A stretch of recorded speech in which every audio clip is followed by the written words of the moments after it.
I found this old revolver buried in trash, and it looked like it had been sitting there for decades, so I decided to restore it. Subscribe if you think this is even possible. First, I carefully scraped off the thick rust forming on the surface, then used a small detail brush to clean the cylinder and all the tiny crevices around the frame. Next, I applied penetrating oil around every screw so the rust inside would loosen and I could remove them without stripping the threads. Then I used a precision screwdriver and magnetic bit to remove each screw one by one and slowly open the revolver piece by piece, taking out the cylinder and separating all the internal parts so nothing got damaged. After that, I used a heat gun to burn loose surface rust on the frame, then placed the small components in a jar with rust removal powder and shook it like a mini cleaning tumbler to strip the corrosion off every tiny part.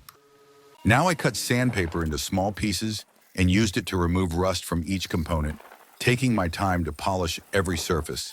Then wrapped sandpaper around an electric polishing wheel and polished both sides of the frame. The parts from the cleaning jar came out looking almost brand new, so I laid everything out and started individually cleaning and polishing each piece, filing where necessary and applying rust cleaner where needed.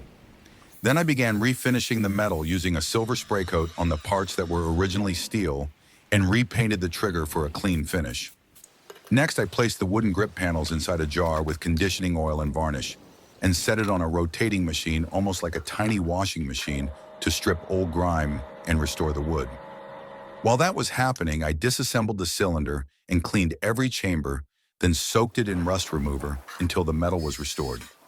After everything was clean, I wiped each piece with a dry cloth, sprayed a final protective coat, and started reassembling the entire revolver, connecting every part exactly where it belonged.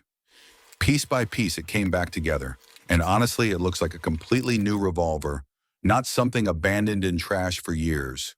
Doesn't this restoration look insane? Like and subscribe if you think this turned out amazing.